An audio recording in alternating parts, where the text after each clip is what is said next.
Italia, ¿verdad? Por eso es que la cuna del Renacimiento se ubica en Italia fundamentalmente. Entonces hay un cambio ideológico. ¿En qué consiste este cambio ideológico? En el cambio en la visión respecto al ser humano. ¿Sí? Entonces se concibe al ser humano con libertad y voluntad, por lo tanto con autonomía. ¿Sí? Y el ser humano pasa a ser el centro del mundo. Por lo tanto, ocurre una ruptura con la concepción teológica del mundo donde Dios era el centro.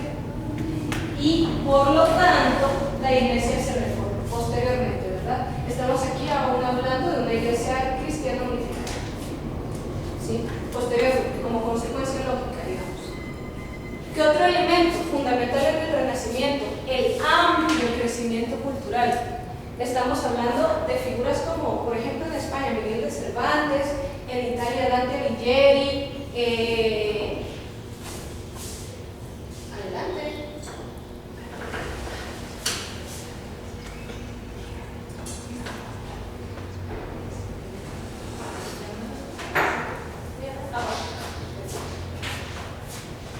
Bueno, y así podríamos mencionar grandes escritores que actualmente consideramos como clásicos, ¿verdad? Bueno, este es otro elemento fundamental, la expansión del poder europeo, ¿verdad? Que alcanza hasta América en ese momento. Es aquí cuando entonces Europa se nota capaz de expandir sus fronteras, ¿no? El Renacimiento produce un crecimiento de la burguesía, porque la voluntad, la autonomía y otros elementos nos hacen pensar seres humanos capaces de producir. Y recuérdese que aquí, por la ruptura con la concepción teológica, ya no se tiene a la iglesia como un gran señor feudal, ¿sí? Entonces lo que yo produzco ya no tengo que desmarlo necesariamente, sino que puedo emplearlo para mi crecimiento económico. Y de hecho ocurre también un interesante crecimiento económico en Europa. Otro elemento fundamental que surge en el Renacimiento es el poder creativo del ser humano. Aquí ustedes leyeron antes, ¿verdad?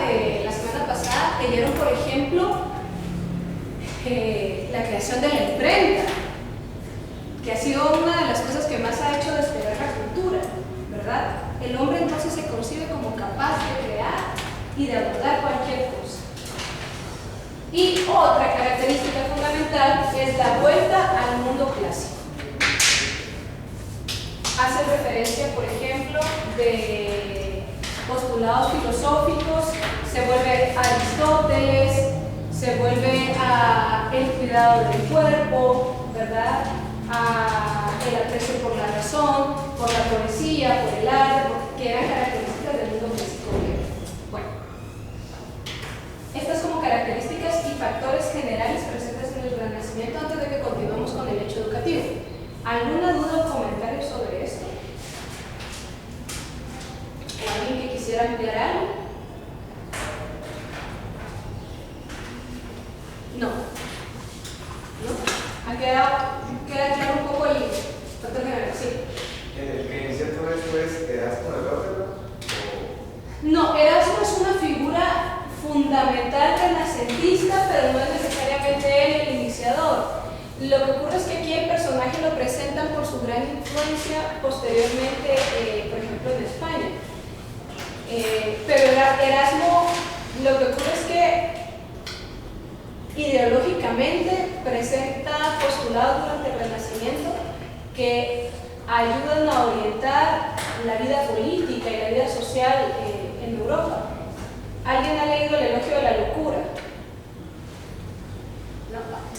Erasmo de Rotterdam escribió el Elogio de la Locura para el que consideraba su mejor amigo, que es Tomás Moro. Tomás Moro es santo, ¿no? Santo Tomás Moro, ¿sí? Es decir, está canonizado ya. Erasmo de Rotterdam escribe esto para su mejor amigo porque algo algo que sí ocurre en el Renacimiento es que hay lo que ocurre lógicamente. Después de una gran rigidez en lo ético y en lo moral, surge laxitud, ¿verdad? Lo que suele surgir, como cuando estás gobernado por un gobierno, valga la redundancia, totalitarista. Después ese gobierno totalitarista se acaba, lo que ocurre con la sociedad es que se vuelve laxa. O como un chico que es educado bajo un régimen muy estricto de disciplina, le quitas el régimen estricto de disciplina y se va para donde quiere, ¿verdad? Culturalmente eso ocurrió en Europa también. Cuando el régimen tan fuerte que ejercía la iglesia en cuanto a lo moral se soltó, entraron en un periodo bastante laxo en cuanto a sus relaciones de otros elementos. Entonces Erasmo escribe el Elogio de la Locura, elogiando la actitud equilibrada de Tomás Moro frente a toda la revolución que estaba ocurriendo. Tomás Moro estaba en la corte de Carlos V, de Enrique VIII, de Enrique VIII. Si ustedes ubican a Enrique VIII, es el fundador del anglicanismo. Enrique VIII le pidió al Papa, porque era un reino, le pidió al Papa que lo divorciara de su esposa porque él se quería casar con alguien más. Pero eso no se podía conseguir dentro de la iglesia. Entonces Enrique VIII fundó su propia iglesia para poderse divorciar de su esposa y casarse con alguien más, ¿sí? Tomás Moro estaba en su corte y era uno de sus consejeros. Así que Erasmo de Rotterdam le escribe el Elogio de la Locura, literalmente, bueno, es una burla, ¿verdad? El Elogio de la Locura es una burla, resaltando las virtudes de Tomás Moro frente a la laxitud del comportamiento de la corte inglesa en ese momento, ¿verdad? Y así en la sociedad europea. Entonces, como para ubicarnos cuál era, por la pregunta que me hacen, ¿verdad?, sobre Erasmo de Rotterdam, lo que ocurre es que desde la perspectiva ideológica dio bastantes lineamientos sobre el comportamiento político y social durante ese tiempo. Muy bien. ¿Alguna otra pregunta? Como verán, no solo surgieron maravillas durante el Renacimiento, ¿verdad? También la gente le da la mano y se agarra el pie, y entonces ya, como no había una estructura rígida, entonces salgábamos todos del guacal, ¿verdad? Bueno. ¿Alguna otra pregunta al respecto? ¿No? Bueno, ¿qué vamos a hacer? Vamos a continuar con la lectura que estábamos haciendo el sábado pasado. Si nuestros equipos no están completos, es más que obvio, no hay problema. Vamos a continuar con el mismo esquema. Pero ahora vamos a agregar un elemento. Bueno, si de plano solo vengo yo del equipo, me uno a alguien, pero eso ya lo vamos a ver. A ver. Cuando terminen la lectura, van a redactar 5 preguntas de carácter inferencial en el texto. Levante la mano quien tiene conocimiento de a qué se refiere una pregunta de nivel inferencial. ¿Eduardo? Porque no es algo puntual, no es decir en qué fecha nació Enrique VIII, sino es algo, o sea, qué influencia tuvo Enrique VIII en la fundación, en la separación de la iglesia. Exactamente. La inferencia es una actividad psicológica superior. Entonces, cuando yo voy leyendo un texto, puedo inferir grandes conclusiones que no necesariamente están anotadas en el texto, pero para el cual el texto me va dando pistas, ¿verdad? O puede hacer que la inferencia implique que yo tenga que hacer una gran generalización de todos los detalles que el texto me da, ¿de acuerdo?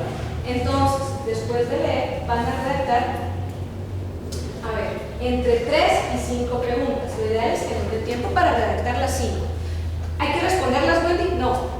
¿Qué es lo que vamos a hacer? Cuando ustedes terminen de redactar las 5 preguntas en su grupo, o si no les da chance por el tiempo, cuando yo les diga que no tengamos solo 3, pero como mínimo 3, vamos a intercambiarlas. Entonces, yo le paso las preguntas a otro grupo y el otro grupo debe responderlas. Luego las vamos a poner en común para ver por dónde nos va llevando la lectura. ¿De acuerdo? Por lo menos hasta ahí en este momento. Bueno, entonces nos vamos a dividir en grupos y si se quedó solito ya